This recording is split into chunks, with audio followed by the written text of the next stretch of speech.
Welcome back to the show, you guys. How the fuck are we feeling? What's going on? First of all, what's going on? We have Bubs here in the building. Very exciting day. Hi, Bubs. Bubs, you want to say hi?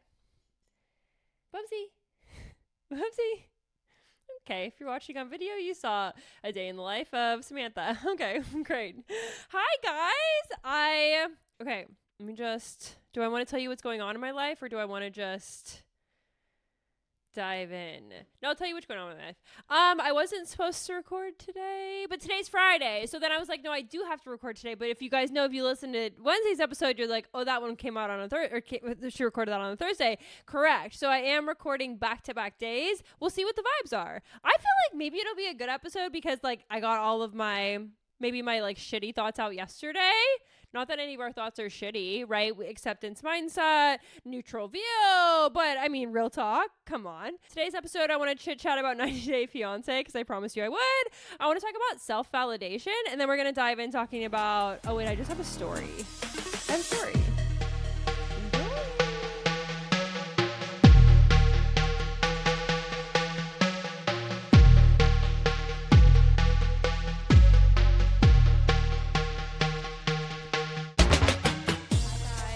Welcome back to the show. What's happening? Happy fucking Friday.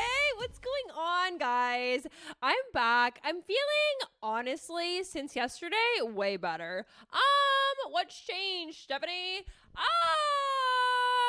Dude, first of all, I fucking cried for like so long last night, and I'm not gonna tell you guys that because who wants to turn on a downer podcast? I know, but I kind of had this feeling. Well, I read this book called Midnight Library, but essentially this book was about.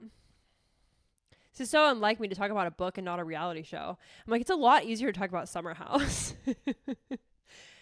She has this character, Nora, has this near-death experience, and essentially she gets trapped in the middle, and she's in Midnight Library, which is like the in-between between life and death. And in Midnight Library, there's this book of regrets, and she can go back and look at all the regrets and make a different choice and see how her life would pan out if she made a different choice. So love the concept. And last night I was reading it and I was finishing it up, and it was just like very, like essentially she like picks different lives, and like within every life she's like, I don't like it here, you know? She's essentially just like, I hate it here vibes. And I get that, you know? Because I do think about like, I mean, not to get too woo-woo on the mic, but I do feel like the universe is like doing this cool thing right now where it's like supporting me in very like quiet ways, which is annoying because I would love if the universe could just like, I don't know, send me a life-changing email or something, right? That just like changes my life completely and the trajectory of everything, and all my questions were ever answered in like this 1 second. Like I would love that type of shit. Love that, right? Type shit. But that's not what's happening. I think what's happening is the universe is like, hey, here's a book that might help you think differently. Hey, here's a connection that might help you think a little differently. And it's like so annoying, right? It's like so quiet, but I do feel it. So when I was reading Midnight Library, I was like, I kind of feel like this book is coming into my life at an interesting time because last week's journal, I was journaling and I almost like created a list of like every version of myself that could have existed. Like, I'll run it back real quick. Like what comes to my mind is like, you could have been a professional horseback rider, you know, like any athlete says, right? Could have gone pro, but like I was on my way. Like I know I could have. I was applying to colleges for scholarship for horseback riding and like sending in videos and stuff. Like I was very serious about taking this really far, and I was already on the track to I could have done it professionally, and if not like the Olympics, I could have done it like in terms of being a trainer. I could have sold horses for a living, you know, done whatever, just by being just like a really solid writer, things like that. Like I know I could have, but then I didn't, right? And then I moved to New York and I wanted to be a makeup artist in New York. Like that was just always my dream. I'm like, I want to be at Fashion Week in that high energy environment with my little brush belt, and I want to fucking do these creative, cool looks. I mean, depending on what the key makeup artist has to say, but I'm down. I'm down to imagine being a key, you know, like I think about these things, like, cause I worked for Mac, and like Mac artists do get opportunities like that. And, or I could have done it just independently. And I used to like follow all of these artists that I saw them being like celebrity makeup artists. And I'm like, that's so fucking cool. So I wanted to do like Fashion Week or get into the celebrity like landscape somehow. Like it was just such a dream of mine. I literally moved to New York with all these hopes and dreams. And then, ran out of money, moved back in 8 months. You know, like it was just like, damn, like you failed at being a makeup artist. You failed at being a professional horseback rider. That sucks. I'm a licensed esthetician. Could have done that, right? Like I'm a failed esthetician as well. Like I did it for a little bit. I was like, spa music kind of annoys me and I love my nails long. So that didn't work out. You know, I did that for maybe like a year and it just wasn't, although I did love waxing and I was really good at waxing. I have so many skills. And so then that like a failed esthetician, right? And then, I mean, I'm just like writing this all out. Like I also had like a passion for leadership. I mean, I still do, but like in Nordstrom, I like wanted to work at Nordstrom corporate, you know, like imagine doing some sort of leadership role within Nordstrom corporate. That'd be so fucking cool. My friend and I were just chit-chatting the other day on the phone about we worked at Nordstrom together. I was like, remember when there was like a dream of like becoming a buyer? And she was like, yeah, dude, like it was always so cool when like the buyers from Seattle would come down to our store and like and just be like, you know, this is what's new, this is what's trending. Like I always thought that was very cool. Like I just felt like, and I'm so good at networking. I was like, I probably could have networked my way into some sort of a role within Nordstrom corporate, whether it be buying or something else. Like, because there's buyers for cosmetics too, which is like, that's so cool. You know, I could just see myself doing so many different things. And that was a failed career. You know, the whole Nordstrom trajectory of wherever I could have done with that, it just like, it ended when I got into my master's program.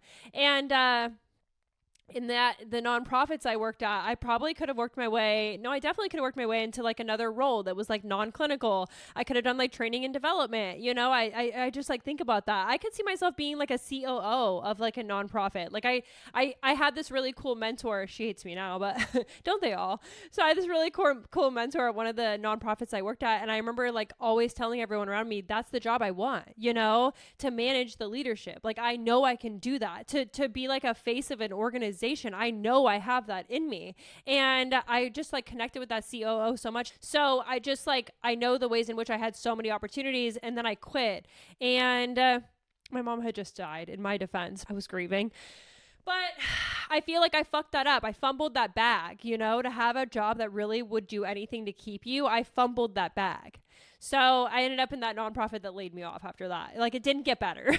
It did not get better when I left. It actually, I mean, I got promoted because I was like I was a supervisor at that job. I was a director at the next one. So it's not like it was all a wash, but that job only lasted 6 months. They laid me and my whole team off. Like, it was just like, it didn't end well, guys.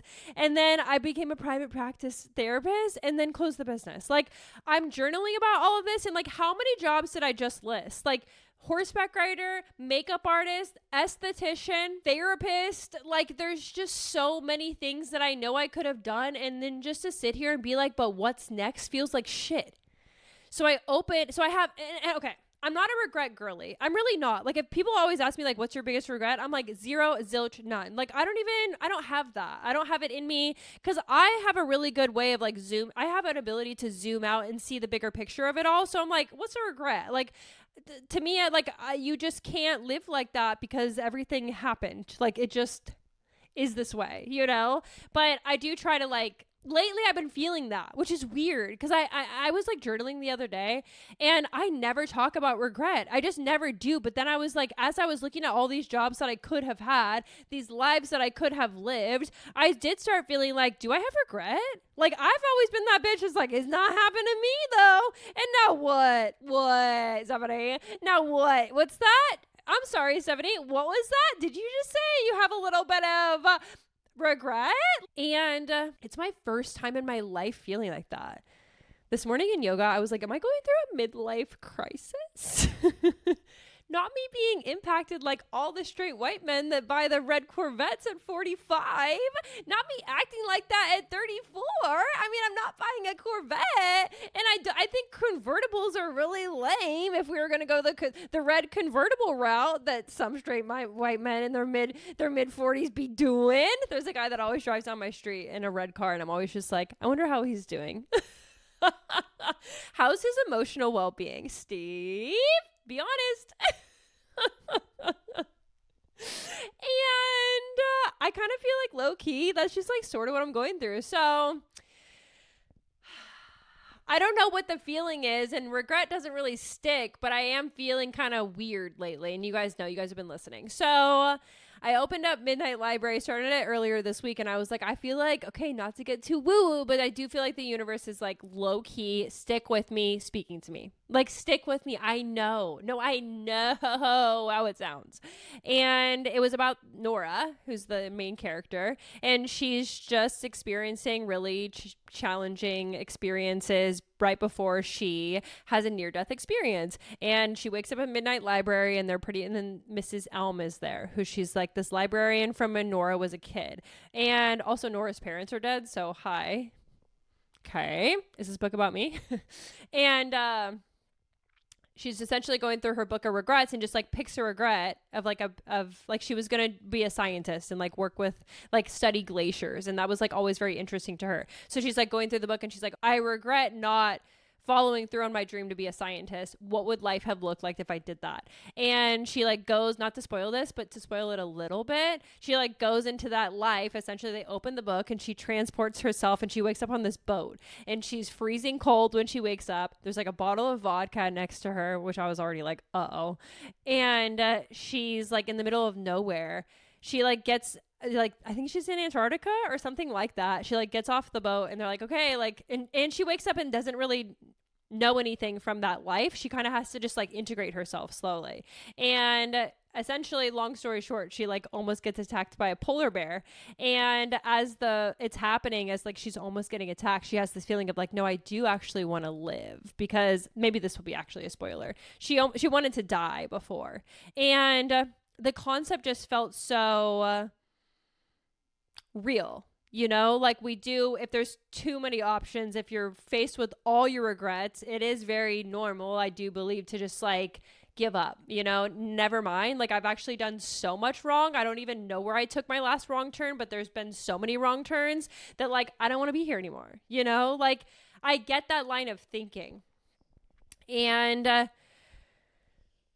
I'm not saying I like identify with that line of thinking in this current moment, but I get that line of thinking. And I'm a therapist. Conversations around like death do not scare me. And suicide, for that matter, don't scare me either, because it's like I understand how people get there. You know, I listen to the mental load that people hold all day long professionally, so I definitely understand when people feel that stuck, like to just be like, I don't want to do this anymore. I get that, like, and I'll validate that. I'll be with you, you know, obviously provide the resources if need be, but at the same time I prefer to like not be scared of that conversation, to rather like to actually like lean in and help people through that, because I do believe that there needs to be a healthy space for it. So anyway, I just like, that's what she was going through. And her near-death experience led her to this like other life. And she wasn't happy in that life either. Like she was struggling with alcohol. She almost got attacked by a polar bear.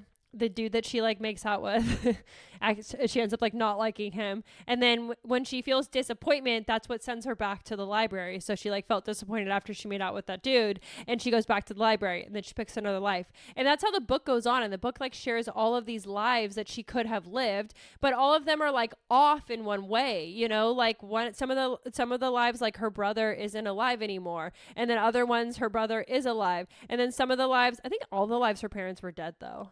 Actually, no, I think some of them, her parents were still alive. Because I wonder about that too. I talk to my therapist about this, you know, because I do that like magical thinking sometimes where I'm like, if my mom wouldn't have died, like how would things look different? And my therapist helps ground me into like, but she did. You know, and it is helpful because I do need to be reminded, like, but she did, just to like keep us rooted, because it is, I talk about getting overwhelmed with options, you know, like if you think about everything that's ever happened to you and you start thinking, but what if it didn't? You know, like, oh God, oh my God, too much, like overload, too fucking much. So the book really had me thinking around my own lives and really like processing, like I just was journaling about all these careers I could have had and feeling a lot of regret around that. But when I read the book and I finished it last night, I started feeling, I mean, first I felt sad. The book made me feel like, the book has made me feel really sad. A lot more sad than I thought. Like I don't know, I'm not going to spoil it any further, but like, I feel it ended in like a really beautiful way, but the book did make me feel so sad, because I think it makes me feel like the complexities of being a human are so complex. Like reading it made me realize, I mean, there's 2 million reviews on this book of Goodreads. So like, I think what people connect with is this concept of like so many alternate lives of things that could have been. And I think it makes people feel overwhelmed, so we like read books like this because we're like, oh my gosh, that's how I feel, so I think I started feeling a little sad, a little overwhelmed to the complexity of it all. Like, I don't believe being a human is easy in any way, but at the same time, like, life is just complex. So I got a little overwhelmed about that. And then I started feeling just like sad. Like last night I was just like, I was trying to meditate. Sometimes I'm like too mentally ill to meditate. And let me explain that. Like, I just get this feeling inside of me that today's not the day. And it's probably a feeling around just like, I don't feel like immersing myself into my feelings. Like, I was just like, sometimes I'm like, I'm too anxious to meditate. Last night I was truly too sad to meditate. Like, I was just feeling for all the humans. I think I just was feeling for like everybody who goes through what I'm navigating. And I imagine that, like, if everyone else feels the way I feel, that makes me feel so heartbroken. Part of me, like, hopes it's just me, so I don't have to worry that everybody else feels like this, too. Just part of being a really empathetic person. You guys already know. I know I hate empathy. Who cares? But I think that is that, And then I started feeling sad. Like, damn, Nora is like this fictional character. I believe so many people probably connect with her because we do feel like overwhelmed at like, what if I did things differently? Or what if that relationship would have stayed together? Or what if this or what if that? My stuff's like less around my relationships and more around my careers, for sure. Relationships ending, totally fine. Totally fine. Does it wreck me in the moment? Hell yeah. Like, for sure. Does it keep me tied for like years and years for some people? Yeah, for sure. But at the same time, and no part of me is like wishes that we'd be still together. No, because I really honestly like, it's kind of a fun little game, which is like, be careful because this does get kind of far from reality at times. But I do think like, if we were still together, what would that have looked like, And I really could imagine it. Like, I think about it and I'm like, I don't like that, I don't like that, or that version of me wasn't who I am in this moment. I wouldn't want her here now. But it's a good book though, if anybody wants to read it. 7 years sharing it like such a downer. I know, but I share all this to say this morning I still felt like shit. You guys were like, when does it get happy? Does it get happy? Stay tuned. So I wonder that too. Is it going to get better? I don't know. I woke up this morning and I was feeling like shit. And I went to yoga because one of my friends on Wednesday was like, I'm going to do this class on Friday. Do you want to go? And I was like, for sure. So I went to that class with all my cutie friends this morning, and it's not anybody's fault. Like, I get why people ask this question, but like the first thing they lead with, like, what's going on with the job search? And, I just don't have updates, and it hurts my heart to like never have an update. And I just was in like a really bad vibe space. And after the class, I was like saying bye to one of my friends, and she gave me good feedback. She was essentially, bye, Bubs. Love you. You don't want to hear about the jobs anymore? Bubs is sick and tired of hearing about the jobs. Look at his little booty. Bubsy, come here. Come here. You don't have to leave. I'll stop talking about it eventually. No, I'm not that sad. It's okay. So I was like telling her as like the rest of our group had left, and she like stopped me after. She's like, are you doing okay? And I was like, I'm okay. But she was like, what are you doing this weekend? And I was like, my friend has plans and like asked me to go. And I told her, I was like, to be honest with you, I just can't go because I can't talk about this anymore. Like, I just know it'll be a point of conversation. And she was like, you just need to like come up with a one-liner. This is really good advice. That's just, you just say to everybody, like just say, because I was like, why did I even tell anybody that the practice was closed? I work for myself. So if nobody would have known if I was still seeing patients, but I can't live like that. Like, I can't live this duality, but I wish I could. I wish I could not be as honest about what I'm going through in this moment. It would be a lot nicer because it'd be like this. How is work this week? Work is good.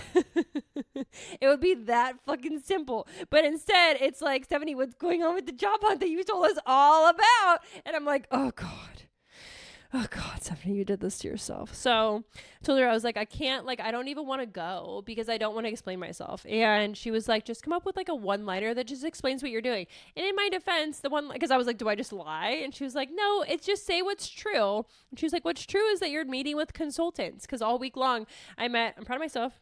I had 3 interviews or 3 like consultant meetings where I was essentially just like asking consultants if there's a space for me. I really want to get into this telehealth space. I told you guys. So I just kind of kept asking that question. And the answers were mixed. I left super overwhelmed for the most part because it's just like, you know, you can like create your own consulting business. And I'm like, I just did 3 years of a business that failed. So do I want to start another one? I'm not feeling super motivated in this moment. So there's that. But the conversations were really like helpful. So she was like, just tell people like that you're consulting right now, you know? And I'm like, well, these are like my besties. So they're going to be like, what the fuck does that mean, Sony? But it's a good thing to just like put into my back pocket of like, you don't have to tell everybody everything. But I have a podcast where I talk for 2 hours a week. So I can't be, you know, I'm not going to give you guys the one-liner. You guys are going to get it all, you know? So that's really how I'm feeling. And she, when we said bye, like almost started crying. Like, I think it's ego. Because after that, so I'm going to bring you up to speed. After that, I had a meeting this morning with a consultant. He was really cool. We were just talking about mental health because he is a psychologist. And we talked about mental health and the landscape of 2026 and how it's like impacting us as providers, you know? And I hate when people tell me this because I'm always like, what the fuck do people think? But he's like, before our call, I hopped on your Instagram and I was like this, oh God. And he was like, I had really similar experiences to you with working with insurance companies. And I was like, okay, good. Because my feeling was like, he's going to be like, you're just complaining about work, you know? Sometimes people tell me that. And I'm like, I am complaining about work, but I'm also complaining for other therapists too, guys. It's called advocacy, but does it come through the complaint line? It does. And he was like, I really like feel like it was valuable, you know, to share like that. But we pretty much just talked about like, just all the things like mental health in 2026, how these telehealth companies are like marketing therapy like a business and less of like a medical appointment, just like things like that we just talked about. And he was pretty much like some of these companies that are really big, like he gave a couple examples. He's like, they're backed by like hedge funds. So they're not really looking to change their workflows in any way. And then some of them might be more open to it. So like really you're just gonna have to like network and figure it out. So I was like, okay, I'm overwhelmed, but that sounds good. One thing I've been practicing with myself that I wanted to share on the pod is like self-validation, because I do think that, I mean, part of me is like, why post everything online? And really, I mean, at a very deep human level, I think it's because I want to feel validated that I'm not the only one going through this and that it's not a personal failure to close a therapy practice. And, so that's, you know, that's like part of it. I mean, the other one is to validate other people, but I have to lead with be honest about what my own intention was. And I mean, part of it is, it's like 2 parts, right? To validate myself and then validate others. So yesterday when I was feeling super fucking overwhelmed, I like said this out loud where I was like, I'm so overwhelmed. And then like this is where it's like, you know how people are like, oh, you're crazy if you talk to yourself. I kind of get it because it does sound a little C word. I agree. So I was like, I'm so overwhelmed in this moment. And then the other side of me was like, I know. And when I did that with myself yesterday, it actually felt, when I was done being like, this is C word crazy, I was like, that's actually like a really helpful tool. Because me, and I believe so many other humans, see emotions as a problem, right? They see the emotion, they're like, oh, I'm so overwhelmed. How do I fix that? But yesterday, what I did, honestly, because I'm too exhausted to fix it in this current moment, I was like, I'm so overwhelmed. And the other side of me just like, it very organically just answered it. And it was just like, I know. Like, I know. I hear you and I know. It felt so nice because I didn't have to do anything. Like, if I would have told myself I'm so overwhelmed and then been like, how do I get out of this? What am I supposed to do? It would have overwhelmed me more, you know? Because similar to like all the meetings I had this week, all of them were so helpful and I'm so proud of myself for showing up.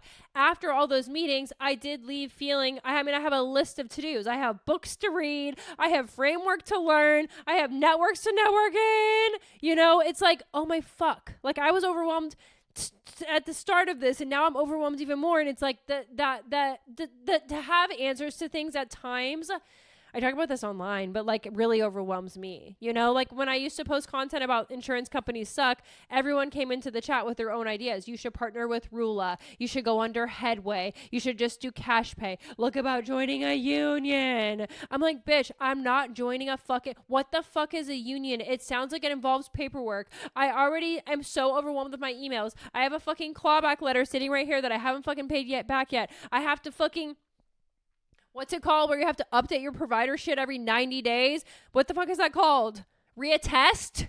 Are you fucking kidding me? You have to reattest with every single insurance company you work under and CAQH every fucking 90 days, which sounds like no big deal, but they're all on different timelines. So every fucking couple weeks I get these emails that are like, make sure you go reattest online. First of all, what's my fucking password? What's my fucking login? The websites are ugly. I get pissed. I'm doing this shit for free. I don't want to, every 3 months is a fucking lot. Yes, I still live in the same place. Yes, I still have the same fucking phone number. Like, oh my fucking God, like that dumb shit just like lives in my brain and is just still so overwhelming to me, even as the practice is closed.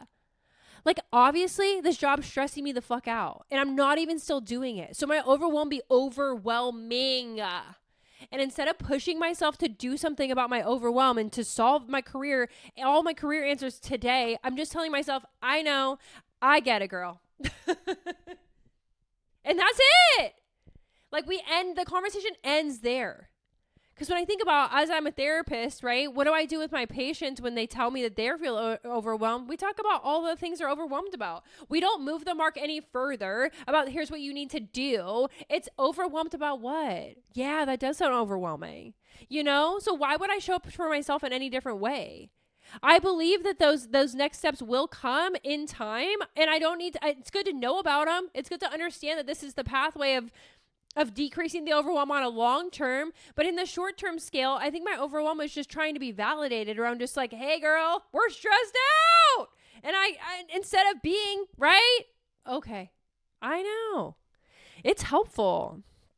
It's kind of similar to remember when I told you guys I was like asking myself all those questions. What are you going to do with the rest of your life? What are you going to do with this? What are you going to do with that? And I just told myself one day in the car, I don't know. Girl, I don't fucking know. Like, that is okay. It's so okay to just not know in the moment. It's so okay to just validate your own feelings. And to the same point around like sadness. Like last night I told myself, I literally was like, it was like bubbling under the surface. Like, I feel like I'm going to cry. I feel like I'm so fucking overwhelmed. I miss all my fucking friends that I've ever had. Like, I was literally thinking about my life in chapters, kind of like similar to the book where she has like all these different books of things that could have gone differently. I started thinking about all my books and all my chapters. And I'm like, I miss all those people. I miss all my friends. I miss my old jobs. I miss that disability. I miss my life when it looked like that. I feel like I'm just missing and grieving every chapter of my life that has gone up to today. And I didn't appreciate it enough in that time. I'm like, I didn't even know that was the last time all of us were going to get together. I didn't even know this was the last time that I was going to be able to work that job, you know, like COVID ripped me out of. Like, it's just like so much sadness underneath this where I'm just like, I felt so sad after finishing that book. I told myself, like, I can't meditate tonight. I'm too sad. And literally the voice inside me was like this, okay, that's okay. And I'm like, what? Sorry, who was that? Is there another, what happened? Did a rogue voice get into my head? Because that's not the Stephanie that I know. The Stephanie that I know is like, lay your fucking ass down, shut your motherfucking eyes, turn on your goddamn spot music, and calm your fucking thoughts, dog. That's the Stephanie that I know. That I know her really well. We go way back, bitch. But no, don't know where this Stephanie came from, but there was a little voice in my mind that was like this, okay, you don't have to today. I'm like, sorry, I didn't know that was an option. I didn't know this was a multiple choice exam, bitch. Like, what do you have to? And so here's what I did. I went outside. I like breathed for a moment. And then this is what Family Guy used to always really help me when actually has always helped me with my grief since I've been grieving for so long. And I turn on Family Guy when I'm really sad. And I just like told myself, I'm like, just go outside for a second, come back in, and you can watch your Family Guy. And like I had tears all on my face, but I'm like watching Family Guy. And it took me like probably half an episode to just like stop crying and be able to just like hit my baseline where I can like, I'm not laughing.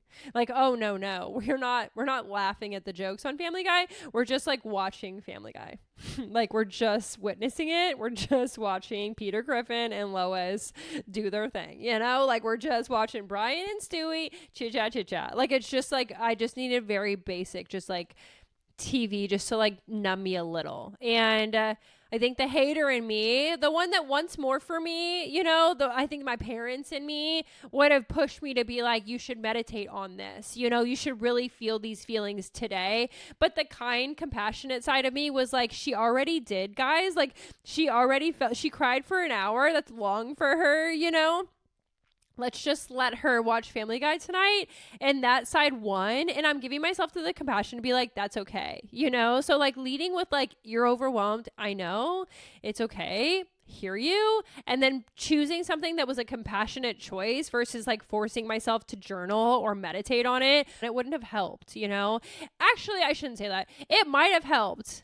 That's the thing too about like giving yourself the compassionate choice. Of course, I wonder would I have come up with this incredible idea if I would have meditated on this sadness, you know, or would I have come up with like this really cool insight if I would have journaled into these feelings. But sometimes I'm just not in the fucking mood. Like sometimes I'm just not in the fucking mood, bitch. And as a therapist, I really get that because you know, you can like feel you're so attuned to your clients as a therapist. You can tell the days that your clients are just not having it with you. Like they're over it. They're incredibly overwhelmed. And this is not the day for like a bunch of interventions and homework. Like it's just the day for like sitting, listening, validating, hearing. And I learned that about myself, that I also have those days, of course, because we're all human, where I'm not in the mood to like heal, grow, change. I just want to like survive today and just get to tomorrow. And that's where I was at last night. And that's where I'm really still at today, you know, but better today. But that's how I feel today. So do you guys ever practice self-validation? I mean, how does that go for you? You know, like what if I imagine like going through a breakup, right? You feel sad and then you start thinking like, was it the wrong choice? What if instead of thinking, was it the wrong choice? You just validate your sadness. Like, I'm so sad today. And that thought there, answer that with, it's okay to feel this sad today. You just went through a breakup. Right? Rather than being, I'm so sad today, there must be something wrong. Because that is, I think, such a normal trajectory of thought, but it keeps us super stuck in this what if, push pull, which is inherently more painful long term. And I'm not trying to talk from above this. I get, like, I've been there, guys, you know, but I do wonder, like, with my sadness, I think grief has really taught me this, because when my mom died, it's not like I could have been like, what if she didn't? You know, it's accessible to just accept it because it is this way. So instead of being like, I'm so sad, what if, you know, it's kind of more so I'm just so sad. And yeah, because your mom died, you know, like I think just that self-validation conversation can be very helpful for a lot of people going through changes. And by people, I mean me. Is it always about this girl? It's always about this girl. Wait, I need to pivot. I just tell you guys the craziest story. So yesterday, I'm laying in my backyard on my bench, and I'm just like, I started hearing like birds in the trees, and they were like extra loud. Like Bubs was looking at them too. Like his head.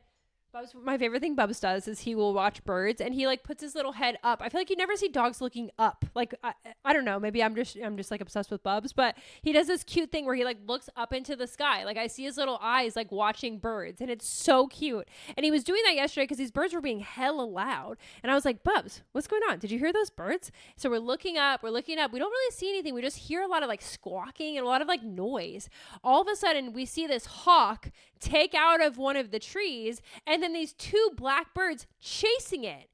So I'm like watching this go down, like I'm on a fucking nature documentary. And there's a big opening with no trees where it's all just blue skies, but then there's like trees all around. And I see this hawk and then I see these two birds. And dude, these fucking birds were not letting it go. Like the hawk would go like really far away into another tree and these birds would chase that hawk over there. At times they were like trying to go after it. Like they were literally like biting at the hawk when the hawk was flying hundreds of feet in the air. The hawk at one point, and this went on for like 10 minutes. Like I watched it for so long. And then like one of the blackbirds would go back to where my house is. And then I would see the other blackbird still fight the hawk. And then eventually that other blackbird would come back with its friend. And then the hawk would come back and then they would do it again. And they would do it again and do it again. At one point, it was just a hawk and one blackbird.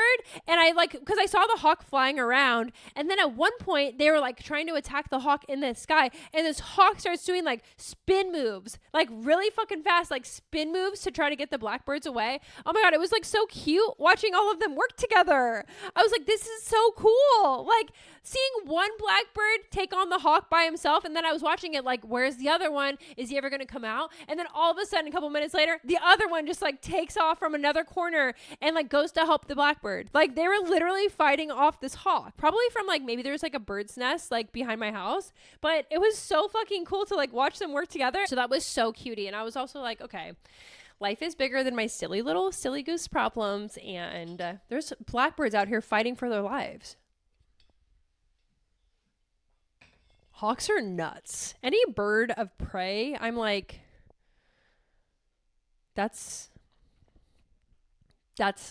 an interesting combination. I told you guys before, I don't like it when Bubs. Sorry, I had to put Bubs in his crate because he's making bad choices. Sometimes when Bubs makes bad choices, he already knows that he's in big trouble and he'll put himself in his crate. Like I'll go out there and he's already in his crate. He's just like, I know. No, I know what happened. I do need a timeout. You're totally right. So, okay, can we just finish on a light note? Let's just finish on a light note. You guys, 90 Day Fiancé, how do we feel? Did you guys watch the most recent episode? I was watching my girl, and she be doing wild shit. And okay, you guys, I'm not going to tell you a lot. But when I used to drink like that, I used to do that type of shit. Would I make out with all my friends in front of my boyfriend? No. Did I do adjacent things like not making out? I mean, I would like flirt with dudes and stuff. I remember my exes being so patient with me, and I think that that's kind of how she is. Like literally, okay, her man was standing there watching her try to kiss her ex. Like that type of shit. I was like, Stephanie, I can't believe you told the podcast that you relate to this person. But I did used to act a little similarly. And I just feel for her. You know, it's interesting. I'm waiting for her to bring up the drinking. And like, no one's really brought it up. Like, she kind of is just mostly like, I'm just like have mental illness. And it's like, yeah, girl, but like, the behavior is really pointing towards having an addiction problem. And her man is so fucking like patient with her, but I don't feel, do you guys think he's going to stay? I don't think he's going to stay. I mean, how do you get disrespected like that so many times over, you know? I mean, my partners that I've done questionable, like that I've acted like this around, they've actually like stayed, but I'm not as bad. I haven't done things as bad, but I've done things that are pretty bad. One time are you gonna admit this? Maybe. This was like 9 years ago, maybe like 7. I went to a concert with I dated this dude one time that was so fucking nice. And to make this even cuter, we've known each other since elementary school. So he knew my mom and my dad. So they made the relationship like really special. And we started dating maybe like in like 2016 or something. Like we connected after my dad died. And we'd known each other since we were kids. And it was like such a cutie little idea of a relationship. And he was so fucking nice. And like the type to like buy you roses after like a date vibes, you know, which is really not my vibe per se. But I could just tell he was such a nice guy. And I knew I was going to walk all over him because I have a bad issue. I used to. I don't know now because I haven't dated in 4 years. So I don't really know how I am now. But I used to walk over dudes that were too nice. And the minute, and I mean the fucking minute that these red roses showed up in my fucking mom's house back in the day, I looked at those roses and I said, "You're going to ruin this man's life, Stephanie." You're gonna ruin this man's life. Don't do this to him. I knew I wasn't a good enough person to date a person this good. I knew that. And I tried it anyway. And it exactly what I thought was going to happen happened. Like I just walked all fucking over him. I just like, I don't even know how to explain it. I just like walked all over him.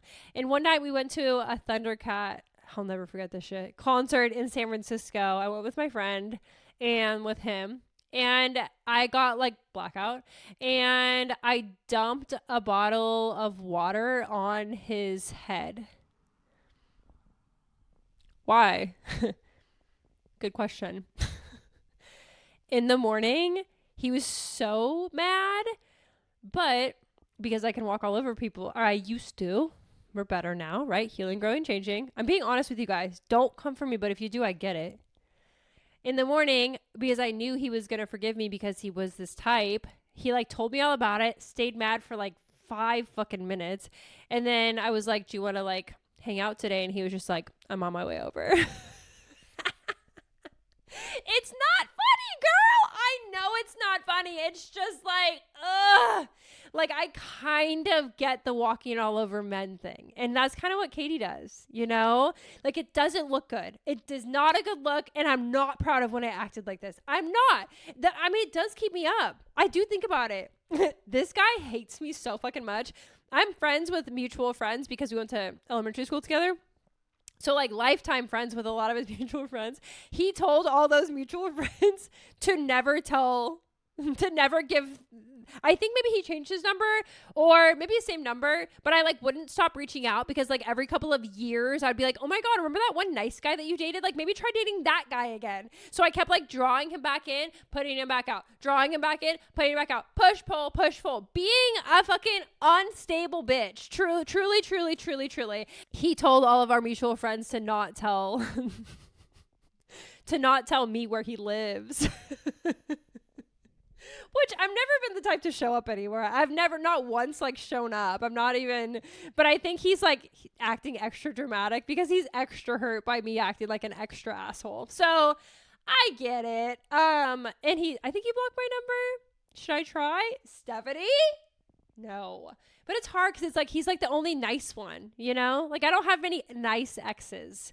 Because the nice guys, I discard them immediately because I know I'll walk all over them. But this one I had just known for so long, it was harder to discard him, which it makes it even worse, right? I sound like a really bad person on the mic right now on this Friday. Totally. But I mean, I'm being authentic and real, bitch. So why did that come up? Oh, yeah, because I dumped the water on his head. Like the fact that he even saw me after that, it's not right. It just is. So that's kind of who Katie reminds me of like Stephanie circa 2017. And I don't know why she gets what she wants. And I don't really know why I got what I wanted either. It's not like, we're not like, I don't believe that we are proud of acting this way. I do wonder about how, I always wonder about the temperature of their DMs. You know, I do wonder about how, I'm not even looking up any discourse online about 90 Day because I don't want people to come for her. Like I just see her, you know, I just really see her. But I can imagine people are tearing her apart. And she really do be making out with people right in front of her man. And, I got reminded of like my past when the friend was like, you have to stand up to her. Like you can't continue to let her act like this. Like that's what the friend was telling her man. And my friends have told my exes that like, you cannot keep letting her act this way. And I've been a part of that conversation and overheard it a million times. And that's where I really see myself where I'm like, yeah, but to my point, it's like you shouldn't be dating if you're that, you know, willing to walk all over people. But me in my 20s, I didn't care that was like, I wanted to get like my needs met, which were, I want to date this dude, you know, or I want to be treated nice because this guy totally texts me back. Like that guy was this guy I'm talking about that I dated was like the most consistent. Like he would never not text back. He always wanted to hang.